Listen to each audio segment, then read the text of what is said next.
That summit in Kazan framed as a means to deepen cooperation and dialogue. But behind closed doors, it will also likely feature ASEAN's ongoing concerns over the Ukraine war. CNA's Leong Wai Kit with this report. The upcoming ASEAN-Russia Summit will be closely watched for various reasons. 1. Which leaders are attending and which ones are absent. 2. The outcomes of the gathering. And 3. How both sides will cooperate in future, especially since Russia still hasn't resolved its conflict with Ukraine. ASEAN Chair the Philippines has said while they'll discuss regional and international issues at the summit, there will not be any statement or declaration when it comes to Ukraine.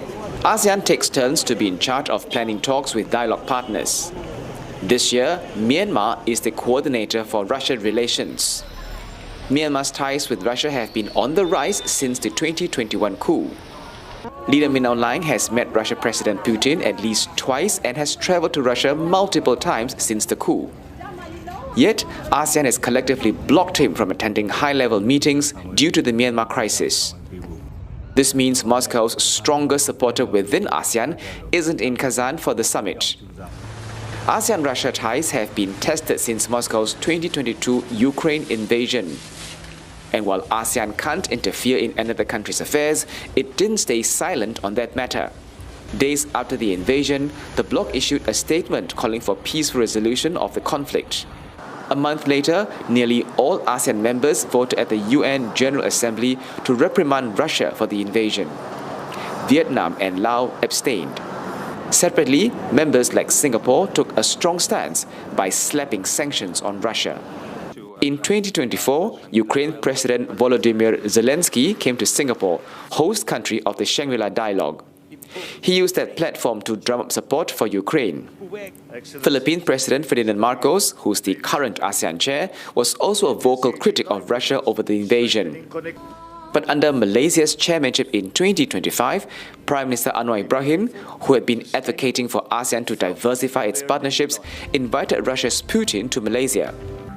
That eventually didn't materialize. Still, the bloc's presence in Russia will be warmly welcomed. Observers say Russia now needs ASEAN more than the other way round.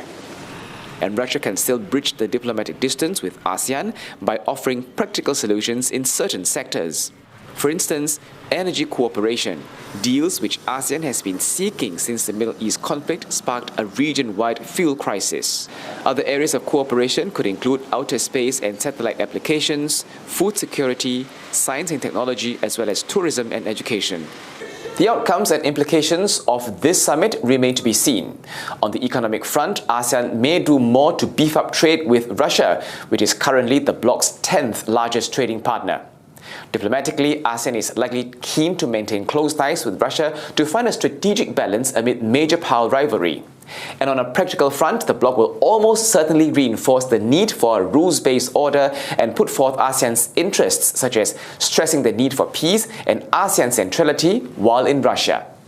Leong Wai Kit, CNA.